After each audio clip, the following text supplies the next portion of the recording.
Ladies and gentlemen, welcome back to another episode of the Intelligent Moron with Alex Silva. Happy 4th of July, everybody. Happy 4th of July.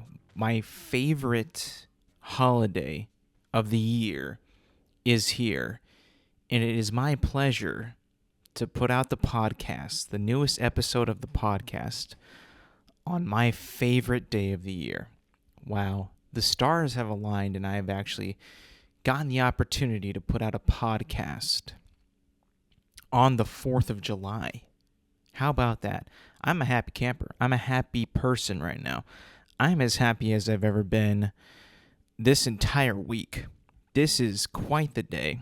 One of my favorite days, like I said, because it is essentially the birth of this great and glorious nation. The nation that defied the odds in defeating the British to gain independence from them and their tyrannical ways in the form of King George. We have the most untrained, unsophisticated, unqualified, outmatched colonial army that defeats the British forces and gains our independence. Now, this is the day that we declared it, not the day we won it, but still, it marks the beginning of our country, the United States of America. You know, one of my favorite movies of all time is The Patriot, starring Mel Gibson. It's probably like the only Revolutionary War movie that is Oscar-worthy, incredible, and really tells a really good story in depicting the Revolutionary War in such an incredible way that I've ever seen. Like, I don't think that there's ever been another movie made about the Revolutionary War after The Patriot, because I think that The Patriot is a perfect movie. You know, you have Mel Gibson playing a fictitious character that you get behind, that you love, that he cares about his family, and is forced to fight for his country, and does so because his sons want to enlist and fight for their country. And he feels like his only choice is to sign up and try to be with his sons and fight the war, which he does. But it's an incredible movie. If you've never seen it, you should check it out. Mel Gibson's The Patriot. An incredible movie that I think gets sometimes overlooked on how great it is. You know, if you remember bits and pieces, you remember this part, maybe that part. But if you don't remember the whole thing, I highly encourage you to do that. The battles are depicted so well. The story is awesome. The time period, the sets and all that is really cool to see. You know, it's cool to see how they depicted colonial America back in the day in the 1700s. Quite badass. If you haven't checked it out, I think you should. You know, I know that I'm more of a history guy, right? I'm a history guy, so I enjoy these types of periodical movies that at least depict a period of time. Maybe not exactly the right story or the correct story, and even a story that even occurred in that period of time. But I think that it does a very good job at depicting the time period of which this movie is taking place. I think it's phenomenal. I think that it is a perfect watch for 4th of July. Perfect time to watch it, you know. There's really no better time to watch this, I think, than the 4th of July. You know, if you got some time, you know, maybe you're grilling some burgers and you want to watch a movie, may I suggest The Patriot with Mel Gibson. It will make you want to run through a brick wall. How much this man believes in the country and believes in the United States and just cannot stand England or Britain, whatever they called it back then. And it was like, you know what? I'm sick and tired of being treaded on. These Brits, the taxes, the tea, all the bullshit. I got it. We got to do something, boys. And that's what them boys did. They rebelled and they defeated the British against all odds. Of course, we had help from the French as well. That's depicted pretty well in the Patriot film as well. But you know what I wish I had, though? I wish I had like a portrait in my room of, you know, that famous picture of it's in like history books and stuff. It's of George Washington. And he's you probably seen it, but he's like in a he's in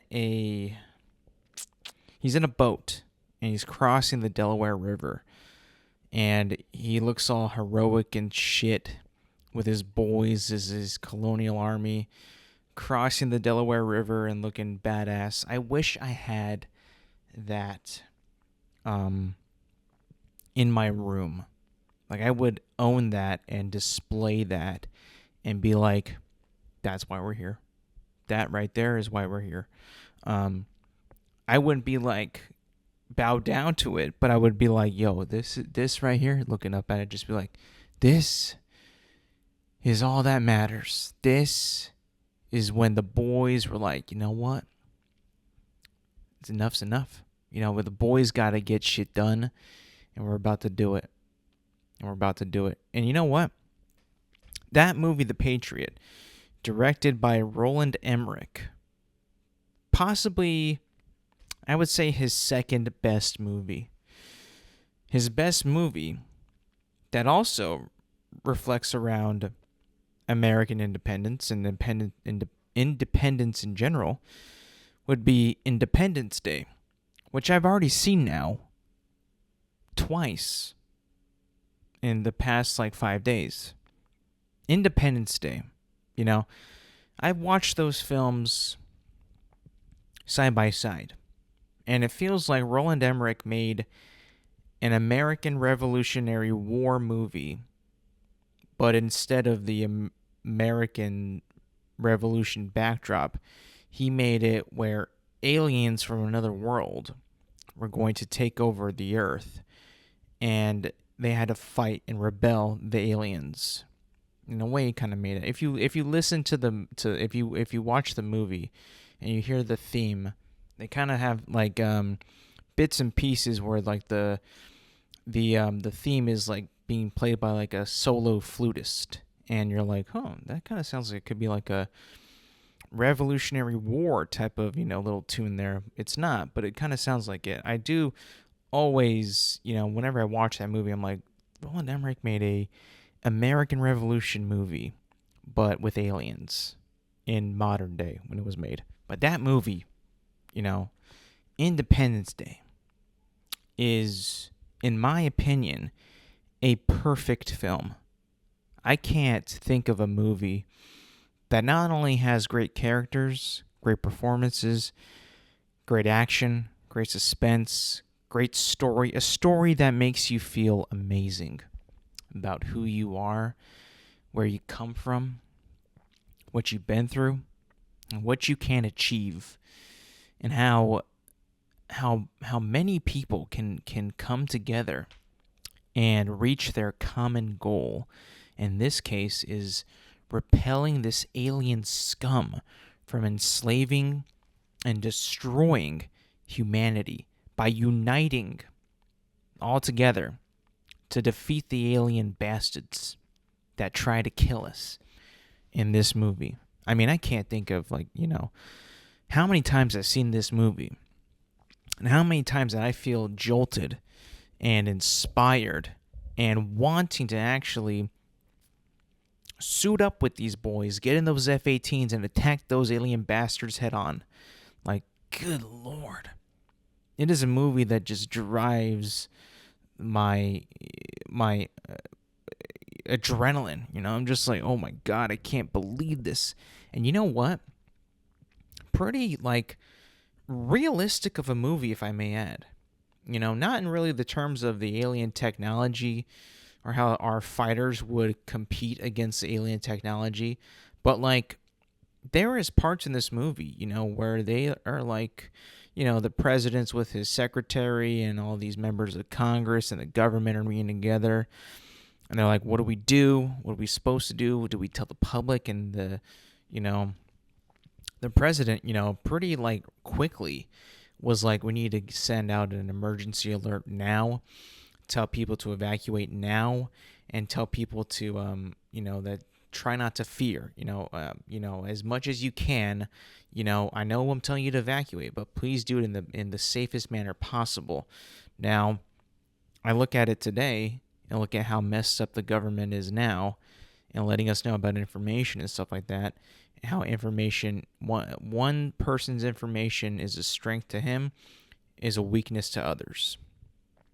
And, the fact that I think that if this actually happened, the government will probably wait till the very, very, very last minute. Be like, oh yeah, by the way, there are aliens and they are pretty much on our doorstep, and now we don't know what to do.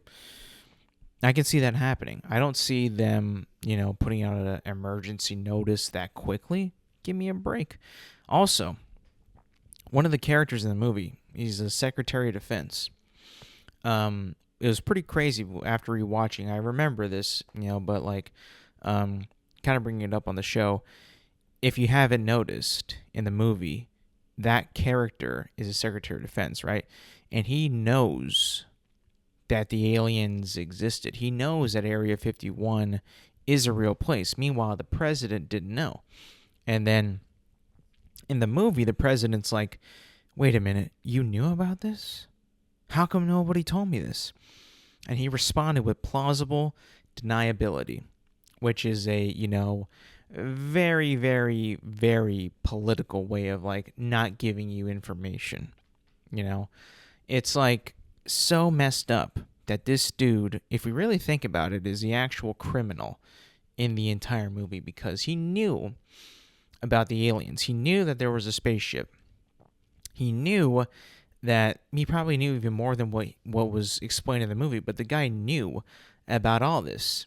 And it's even like brought up to like from the generals and the presidents, like, you knew about this and you still let us send out all these pilots and fighters and, soldiers to die, even though you knew that this is, what we had in this lab came from this armada of aliens that's attacking the entire planet. I know it's kind of brushed over in the movie a little bit, and, it's not the biggest, focal point of the film, but still, you got to think, if this actually happened and someone knew about this and didn't tell, the president or the military, it's like, bro, like, you're probably going to get like, you're getting locked up for good, like if you knew that information, if you knew and you still let them send out the military, knowing that they would not die, knowing that they were not prepared to face an enemy like that, that's so messed up. So, a little bit of darkness in that, a little bit of realism, like that the stuff with the government, alerting the public. What I've always kind of, not really, I guess I could, now that I know more about things, about UFOs and really delved into to what is known and what is theorized and what's like the leading theory behind these aliens and stuff, and that also kind of bridges into this movie as well, is that the aircraft that they use in this movie, the alien aircraft, doesn't seem to be conventional like our aircraft, like meaning that it has like jet engines that push it forward, and that's how we fly, right? As far as I can tell with this, it was all anti-gravity. And these ships also had shields on it, right? They had shields that repelled bullets and repelled missiles, not only from the mothership and the ships, the big ships that deploy all the fighters, but the fighters themselves had shields as well that also repelled missiles. you would think that, well, do these ships even need to shoot anything at these jets? Can't they just like run into them and smash them without wasting any ammunition or any laser beams, and just being able to smash through anything because they have that shield? They also, in my idiotic brain that I possess, I was watching this like, wait a minute, these guys are defying gravity. There's no way that they would have any issue of maneuvering through this canyon, chasing Will Smith's character, or, speeding up to catch up to an F-18 fighter jet because they're defying gravity. There should be no suspense here whatsoever. But, because it's a movie, there has to be suspense. But, that was just my idiotic brain thinking, like, wait, shouldn't these guys be able to just, like, absolutely destroy humanity? That there should be, like, no toying with them. You expect me to believe that this aircraft that defies gravity, that can go super fast, is not really able to catch Will Smith's jet? I don't know about that. I mean, also, too, when Will Smith ejects from his F-18, he runs into a mountain, and that alien ship is right behind him, and he's blinded by the parachute that he deploys to the alien's, cockpit, right? So that he can't see. So the alien ship, aircraft, spacecraft, whatever you want to call it, runs into a mountain and then shoots out of the mountain. So, I mean, we're talking like this thing is just, maybe the shield. I don't know. Maybe just for the plot to have that cool scene when he's like beating up the alien and like, welcome to Earth. That could be a reason. But, Roland Emmerich probably thought, like, well, these missiles can't shoot him down. How am I going to get the alien craft onto the ground? That way Will Smith can reveal the actual alien itself, or somewhat reveal the actual alien itself. I thought he was just like, well, we'll have it run into a part of a canyon, and then it'll break through the other side, and then it will be on the desert, and then boom, you can open it like that. That part seems a little, well, if it could run into a mountain and be somewhat okay, then why can't it just run into a jet and not have to shoot lasers? You know what I'm saying? I don't know. But then again, because they are the spacecraft that they have, the fighters are not aerodynamic whatsoever. It wouldn't make any sense how it would be able to fly either. There's no wings, no flaps. So I'm assuming that it is all anti-gravity, which would be freaking incredible, if it was. Also, like, when the big ship is entering the atmosphere, it's causing like a gigantic firestorm in the sky. But at no point you don't see like any shields like deflecting that. It just like the straight up the hull of the ship is taking all the heat while breaking through the Earth's atmosphere at that big of a mass. It's just creating, like I said, this explosion in the sky. Really cool to see, though. Like, really cool if you think about it. Like, the detail in that, the mass, like, explosions in the atmosphere, the way it looks, I'm like, damn, this is freaking cool. I was like, as a kid, when I saw him, like, why is there just so much fire? Why is it like that? Then the older I get, you're like, oh, that fucker's burning through the atmosphere, but it's so massive. It's like the sky is exploding with like a power of like a nuclear bomb. Pretty incredible, I mean, even in the movie, right? Even in Independence Day itself, the United States launches a nuke at this motherfucker, and it doesn't even hurt it whatsoever. They have to use a goddamn computer virus that they created to disable the mothership that's outside of orbit of Earth, plotting all and making all the plans to exterminate humanity. And Jeff Goldblum's virus puts the mothership out of commission. Pretty freaking incredible if you think about it. I mean, I understand that most people think that this movie is a stupid movie and a dumb movie, a B movie, a disaster movie, and it is. But I think it's perfectly done.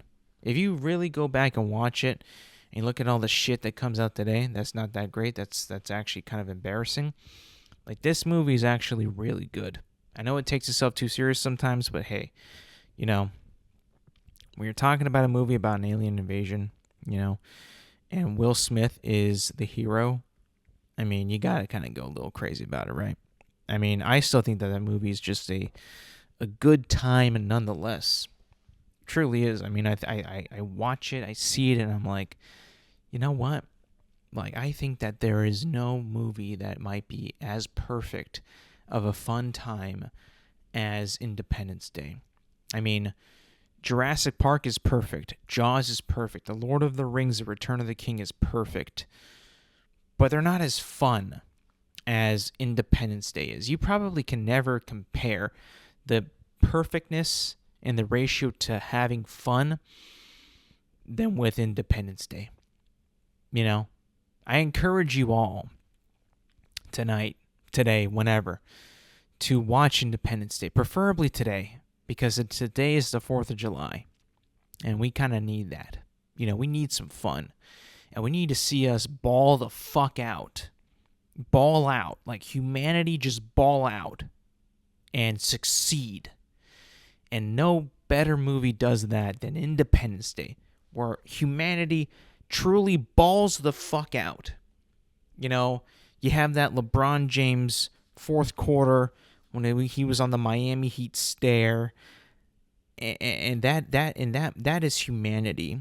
In towards the end of Independence Day, when the president's giving that speech, he's like looking at the aliens. The aliens have him on their heels. They're winning this battle, this war, and you know, we got one more trick up our sleeve, and this is going to be the one to get the job done, and we will get the job done. And I mean, it's just an incredible film. I truly think that everybody should watch it, especially today. So besides those movies, mainly Independence Day, I have curated a list of things that I think makes America great. Like, what really makes America great? And I have conducted a list of things, just things and places that make America great. And I'll start with, this is just a list of the greatest things about America.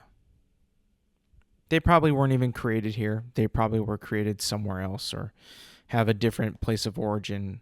But I think that we, as a nation, have utilized and used and put these things into practice and experimented with these things and just got it right. Like, we get these things and these places right here in America. Like, all these things I'm about to say to you right now are perfect. Just like Independence Day, these things are perfect, and they make America the greatest thing ever. America, the country, ourselves, we are number one. We, the people, make the country great. You know, our drive, our passion to be number one. Why would you have any other mentality, right? Why would you have any other mentality in the world than to be number one?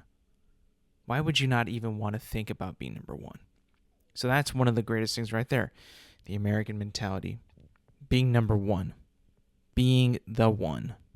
Succeeding, winning, doing, achieving, striving, enduring, progressing. All that is, the philosophy that we have in this country. And I can't really think of any other better way than do it, to view your life or to view your situation than to try to be the best that you can possibly be and trying to be number one, right? If you're not trying to be number one, if you're just trying to like sit there and be like number 10, or not trying to be, not striving for anything, not trying to be better, what the hell are you doing? I mean, honestly, what the hell are you doing? You must feel like you haven't accomplished much because you probably haven't. You should probably change that. So I think that the American perspective and drive and focus and willingness and relentlessness and to win, to strive, to be better, to be number one is one of the greatest things about this country. Another thing that's great, fast food. Fast food, nobody doesn't like the United States of America. I mean, I have seen many YouTube videos where they compare fast foods from the UK, Ireland, Germany, Spain. It don't get any better than the United States, baby. It don't get any better than the United States of America. We know fast food. We know it. We invented the Big Mac. We did. If you don't know what the Big Mac is, you do. Don't tell me you don't know. McDonald's' flagship burger. Two all-beef patties, 3 buns, special sauce, sesame seed bun, like I said, lettuce, pickle, onions. I mean, you probably haven't had a Big Mac in a long time. I know I haven't, but I do remember the taste of a Big Mac. I can taste it right now in my mouth. I can taste it, and I know the taste in my brain. It's projecting it right now. I know it. I can feel it. The Big Mac is perfect. It is American as can be. And not just simple fast food like McDonald's, right? Burger King, Jack in the Box. But I'm talking like, you want Mexican? You want Mexican food? You go to Taco Bell. Taco Bell might be the king of all. I know McDonald's has got a hold on the entire country and its efficiency and its likability, its simplicity. But Taco Bell, man, I really do think that Taco Bell might be just, in terms of flavor, in terms of variety, in terms of, options, like I said, taste, in terms of cool items, in terms of like what you can get there, in terms of what like is available. I mean, I didn't see Spain inventing a quesarito. I don't see Mexico making a Doritos Locos taco. Taco Bell is incredible, and it falls under the fast food part of the list. Like, you cannot get Taco Bell anywhere good except if you're in the United States. There's no way. You can't even argue this with me. Taco Bell's incredible, and it's a part of the fast food chain, the fast food mogul, of the United States of America. It's a staple. It's what makes us American. The crunchy taco should be on the American flag. The bean and cheese burrito, the Nachos Bel Grande, Jesus Christ, the Doritos Locos Tacos, the Mexican pizza. That's all us, baby. That's all us. That's what we created. And you know what? It ain't just that, too. I'm going to dive a little deeper into fast food. American pizza. Listen, I'm sure pizza in Italy is very good. Probably like the best thing we'll probably ever have in terms of pizza. But I'm talking about all American pizza. I'm talking about Domino's. I'm talking about Pizza Hut, even though I don't care about Pizza Hut. I'm talking about Papa John's. I'm talking about that thick crust, doughy, bready, cheese, pepperoni combination, meat lovers, Little Caesars, cheesy stuffed crust, breadsticks, marinara sauce, hot wings. I'm talking about salad bar, ranch, not just for the salad, but for the pizza. I'm talking about American-style pizza. Now, that shit is what makes families go, baby. That shit is what makes families endure the tough times. When you are having a bad day, bad week, bad month, something's not going our way, money's a little tight, Maybe someone's got some bad stuff's going on at work. It's not looking too great. Kids gotta eat. Families gotta eat. The best thing to do. What always brightens everybody's day? Pizza night. Pizza night. We eating good tonight, boys. When Mom wants to get the pizza, Ma's okay with getting pizza. With the hot wings, with the breadsticks, with the ranch. Not one, but 2 pizzas.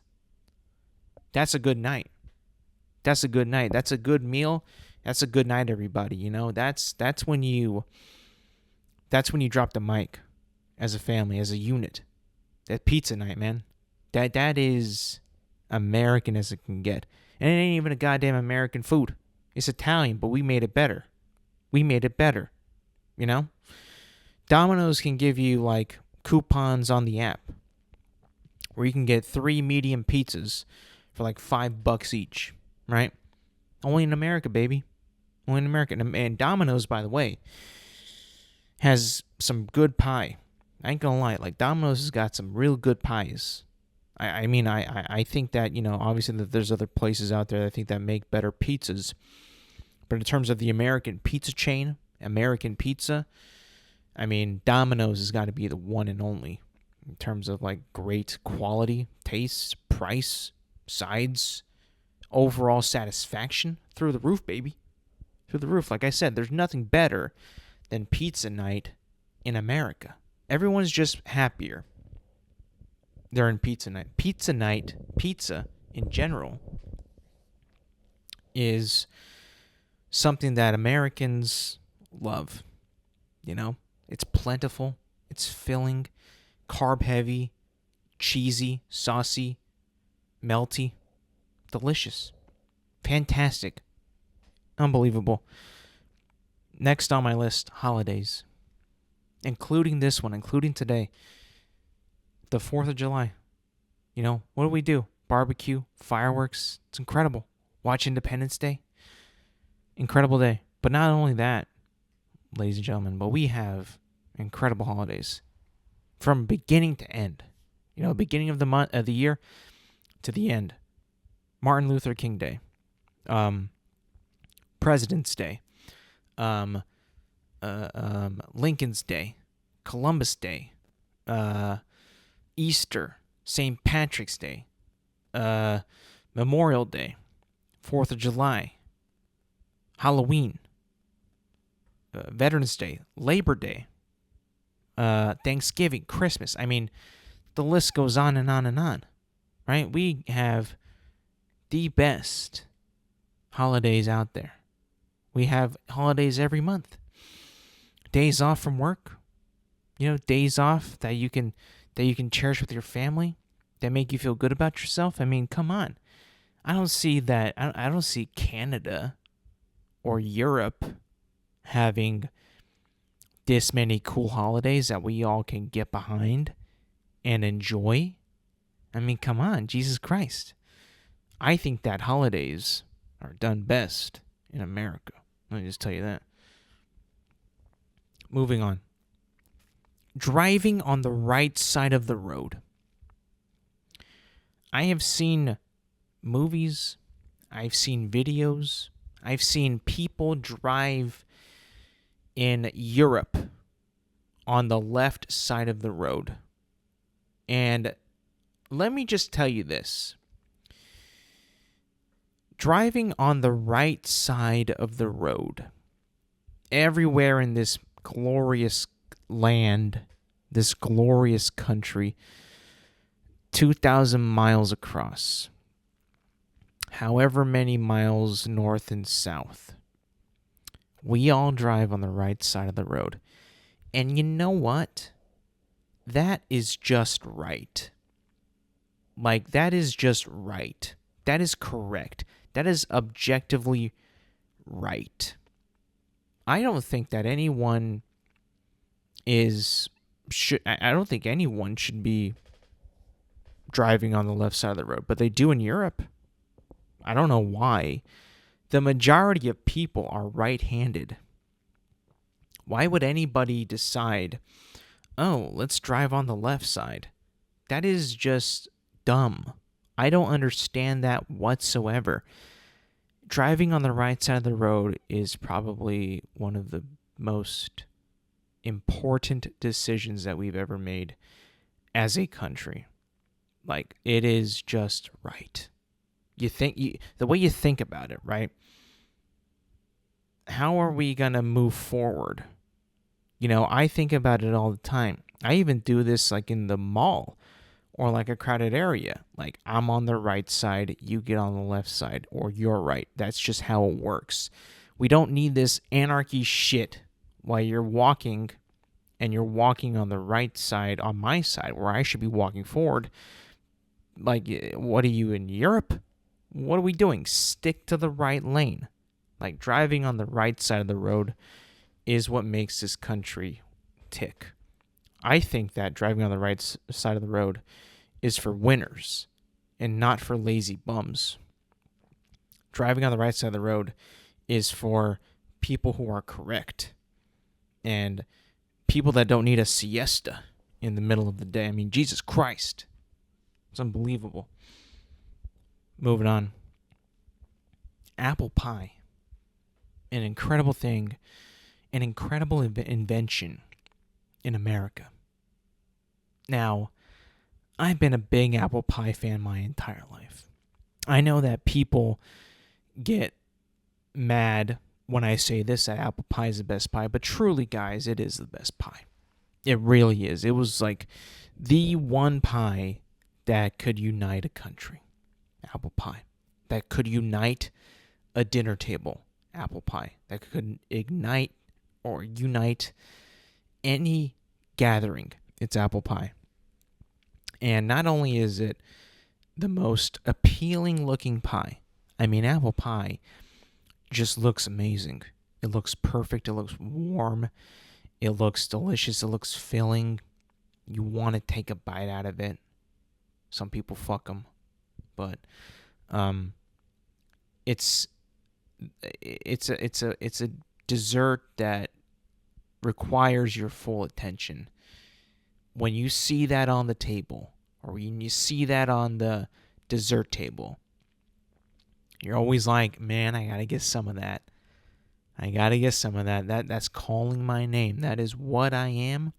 That's what runs through my veins, is apple pie glaze. I think it runs through a lot of people's veins.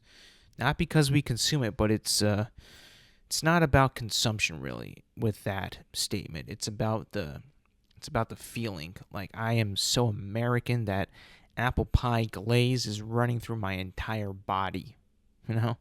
I think that we as a country, along with putting Taco Bell on the American flag, we could have alternate versions of the American flag where instead of the stars, we can put little apple pies, and that would be incredible.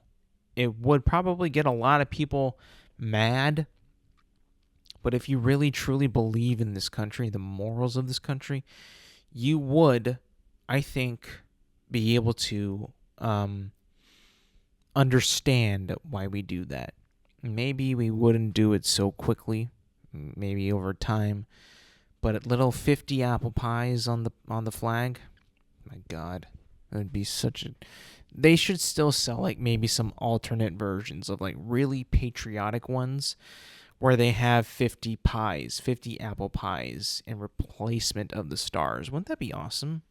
Wouldn't that be so cool to have that, like a flag with 50 little apple pies instead of the stars? Like, that'd be just like more patriotic, almost more patriotic than the regular flag, Especially have that on the 4th of July. I mean, come on.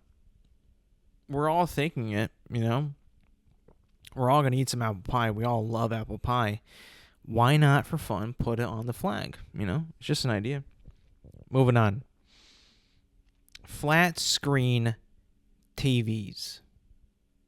America is known for improvements on things that probably did not need to be improved on. But when flat screen TVs came out, it was like, oh my God, this country cannot get any better. You took the one thing that we as Americans center our living rooms and design our living rooms in order to have everybody be able to view the TV as best as we can, have now endured and made the TV even better by making it a giant flat screen. It no longer takes that much space for depth, and we can go up to like 100 inches.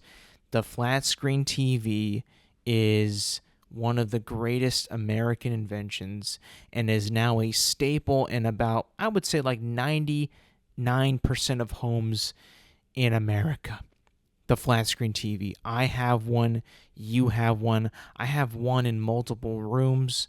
The flat screen TV, man, is an invention like no other and has become a staple still in this digital age of American households. Like I said, we design living rooms. We arrange spaces in order to put TVs in the proper viewing space that we want for our rooms. I mean, the flat screen TV is as American as apple pie, I think. The versatility, the thinness, the sleekness, the picture on it. I mean, it took something that was already perfect. Like I said, before I even saw a flat screen TV, I was like, this TV is perfect. I can watch whatever I want. I can play whatever I want. It looks amazing. But as soon as you saw those flat screens and how thin they were and how big they were and the picture was better, you're like, whoa, I must have that. I must. Dad, Mom, we got to get one of these. Everyone's getting them. They're amazing.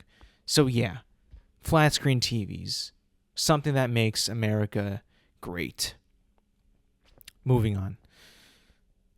Coca-Cola. I mean, listen, man. Coca-Cola is, without a doubt, the best soda that has ever been invented.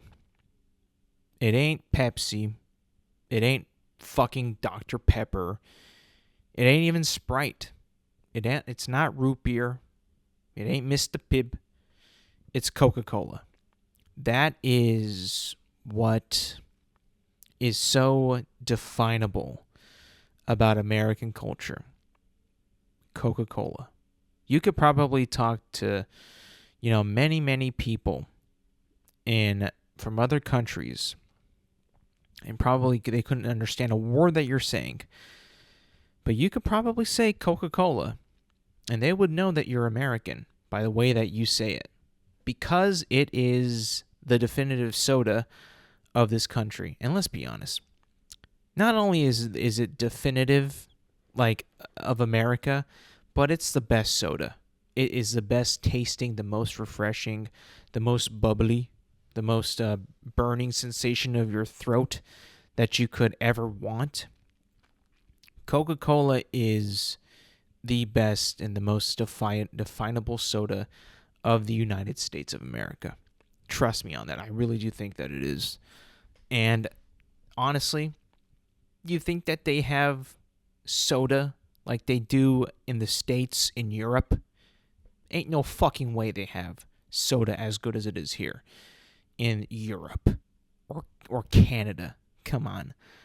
I will say this, Mexican Coke is pretty damn good. Mexican Coke might be better than American Coke. It might be. But everywhere else, Europe, Asia, the Middle East, they don't got soda like we do. Their soda's weak. It's wimpy. It's not even carbonated. I mean, I can't. I just feel like their soda, if they even have soda, is probably shit. I'll be honest, it's just not as good as Coca-Cola or American soda. I just don't think that it will be. So yeah, Coca-Cola / soda, incredible staple of America. Doritos are the American chip. It is the definable chip that is American.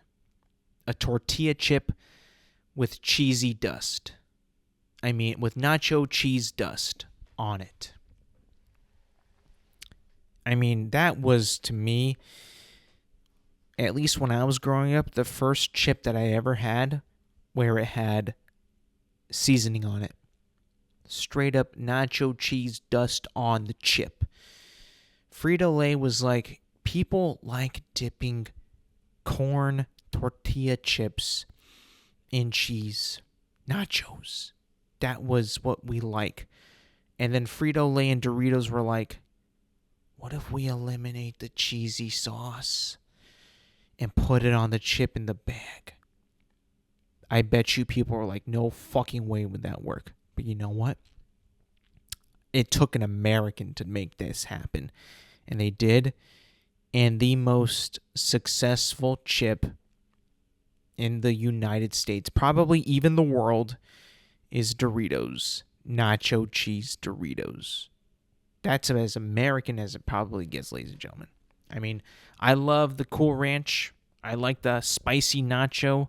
I fucking hate the sweet chili. I'll hand up, I hate that one. But those other ones, nacho, Cool Ranch, and spicy nacho, incredible.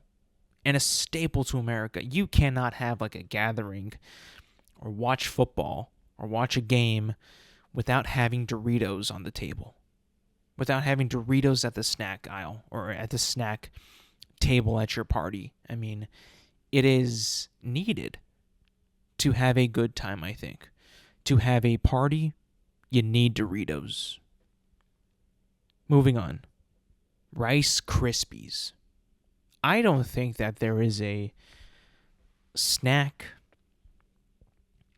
a sweet snack that truly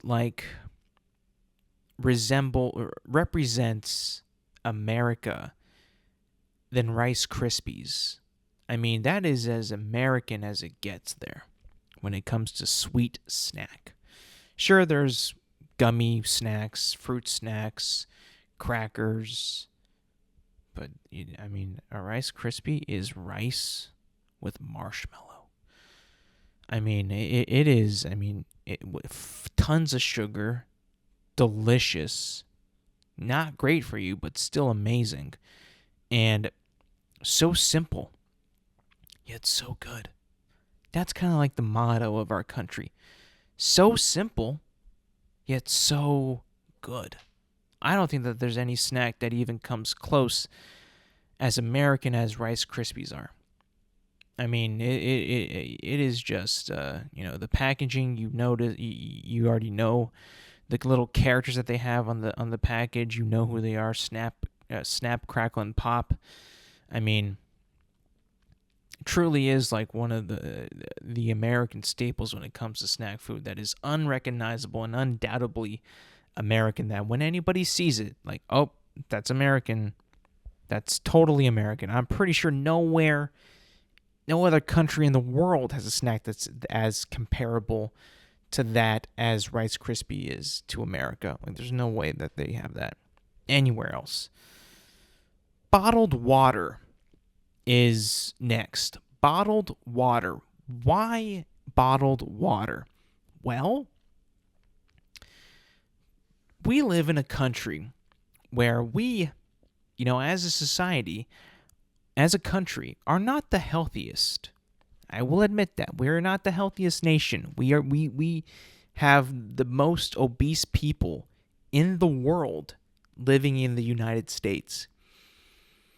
However, we are probably the best nation in the world that comes to consuming water. Europe, those fuckers don't drink any water. They will have food with an Alka-Seltzer. They will have food with sparkly ass water that doesn't hydrate you whatsoever. And they are apparently more healthier than we are which is annoying as fuck. Nonetheless, when it comes to our water consumption as a country, we are the best at it. We always have bottles of water everywhere. When you go to places in Europe, that is hard to find. That is incredibly hard to find, and you're looked upon as a freak when you want some water. You know, they always think that you're just going to have some sparkling water, some carbonated shit that tastes bad. So I think that bottled water is a staple of America. You think, like I said, Europe, bullshit. They don't give a fuck about water. The Middle East don't give a fuck about water. Asia don't give a fuck about water. America, bottled water, that's our fucking shit there, bro. I mean, I can't tell you how many people I've seen at Costco, at Walmart, at Target, anywhere, just taking crates, pallets of water for themselves. They love bottled water. It is a staple of our American society. Gluttonous hydrants. We got to be hydrated all the time. Even though most of us don't drink as much water as we should, we still got to have our bottled water. You know, as unhealthy as we can be, we got to have our bottled water. So that's a staple of America right there. Movie theaters. Movie theaters are a staple, an iconic staple in America. And I'm talking about, you know, full-on cinema. IMAX, 4DX, ScreenX, Dolby Atmos. We got the best ones here. We make the movies. We make them well. We have the proper screens and the proper theaters to view these movies. I'm telling you, man, it is a joy to watch movies in this country. In a theater, it is miraculous. You got popcorn, you got soda, you got candy, you got a good movie. I mean, hell, we have theaters where you can recline your seat and take a nap in the seat if you don't want to watch the film.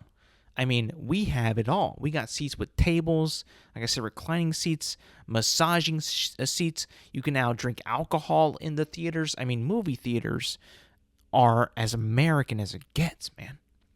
I mean, I doubt that they have good movie theaters anywhere else besides America. I don't even think another country even comes close when you're like, which country has the best movie theater experience?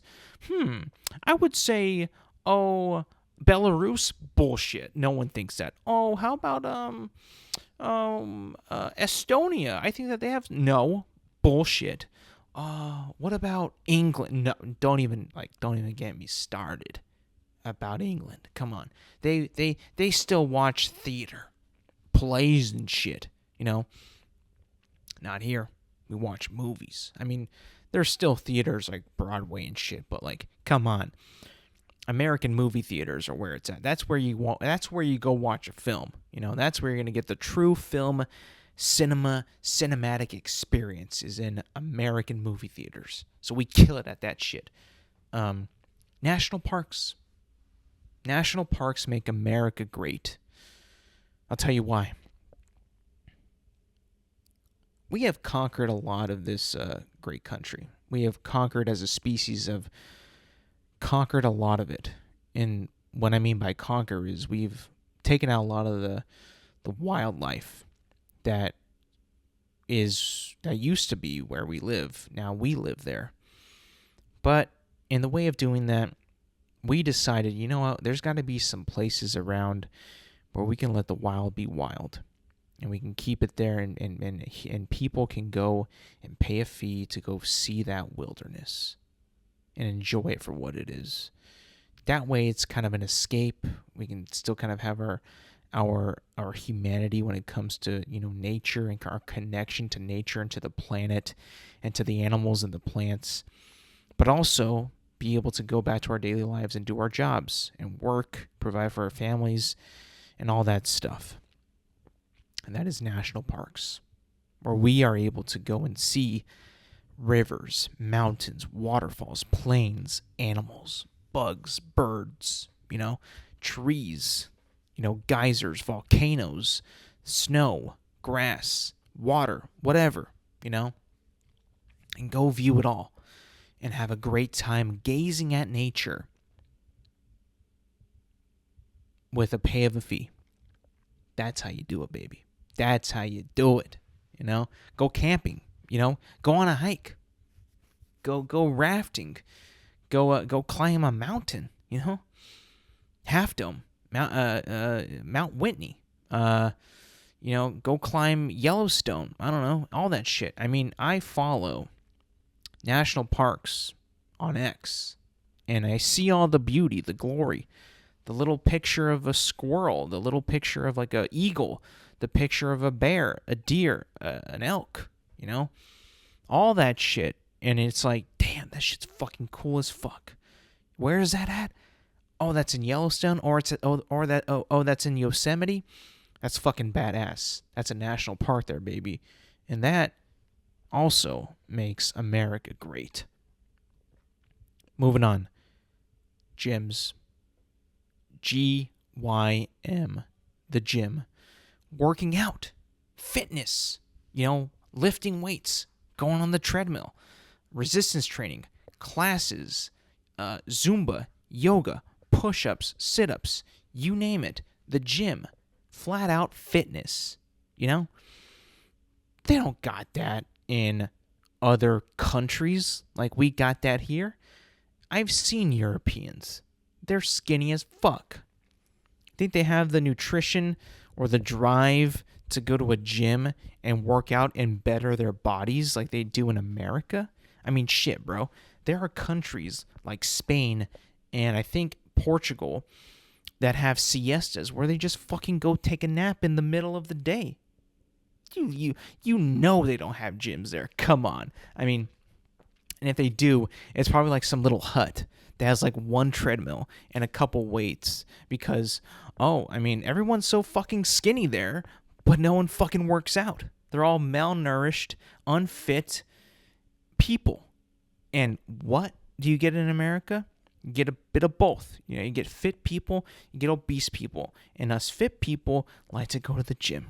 That's where we when we're walking on the treadmill, we're like, my ancestors had to do this to survive. Now I'm doing this to get fit. Fuck yeah. This is what it's all about. This is why we as a country are so far advanced. Like, I am literally sweating, panting, lifting these weights just to look good. Fuck yeah. That's incredible. I love it here. Beaches. You can't say that Europe has a ton of beaches. A lot of countries in Europe are landlocked. They don't have a lot of beaches. A lot of countries in the Middle East are landlocked. In Asia, landlocked. You can't say that about us.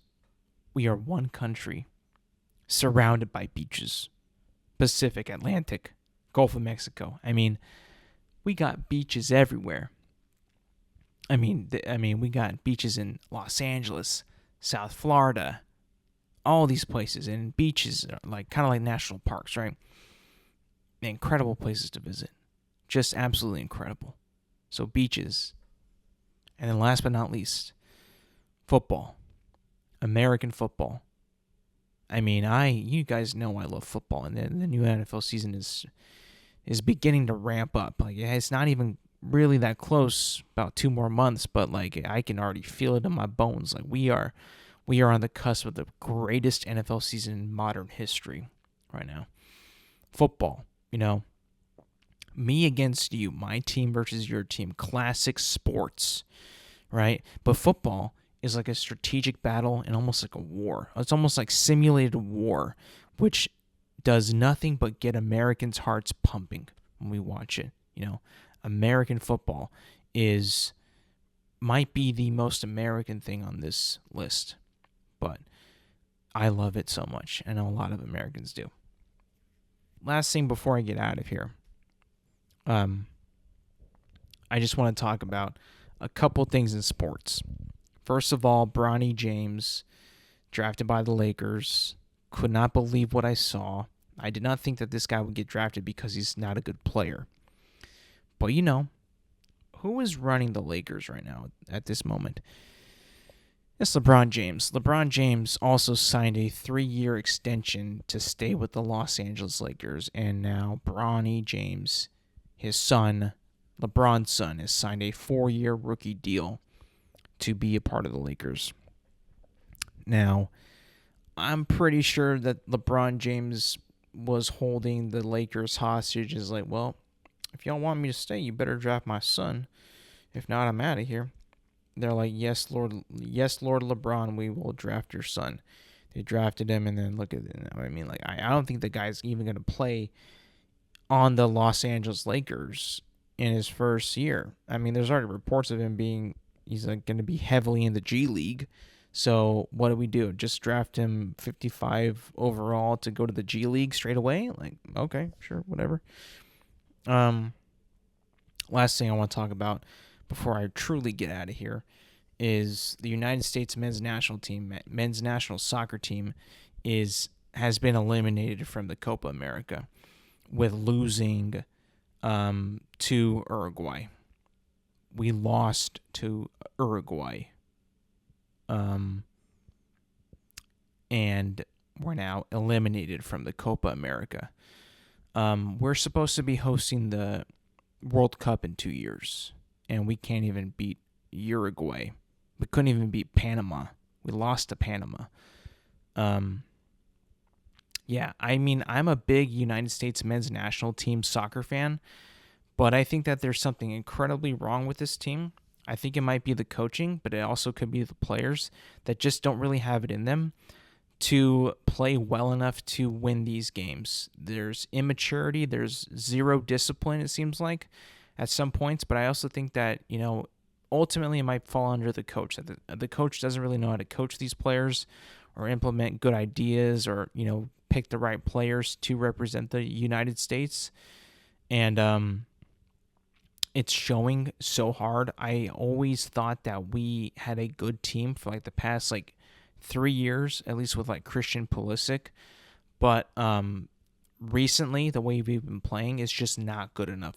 It's somewhat there to top tier players or top tier countries, but not there yet. I mean, and the records show I think he's never beaten, or Greg Berhalter, the coach, has not beaten a team that's in the top 15 of the world. So hasn't beat them once. So I think that we're pretty bad as a nation at soccer. And I think that, honestly, we could just be a coach away from being a really, really good team. So not happy about that. That's not a good thing. It actually really disappointed me this year. I thought that because we were going to be in the Copa America that we would actually do better. We clearly did not. And all of our games were in America on home soil, and we only won one. So I don't know what to say. It's hard to point the true problem. I'm thinking it could be truly the coach, but also immaturity amongst all the players too is just something that even with a good coach, it's hard to coach that. But I do think that ultimately it is a coach, and I think that he needs to probably step away, and we need to hire somebody who's world-class coach to coach this team. Yeah, and that's going to be it for me today, people. Thank you for listening. Thank you for watching. Remember to find this podcast on Apple Podcasts, Spotify, and YouTube at Intelligent Moron with Alex Silva.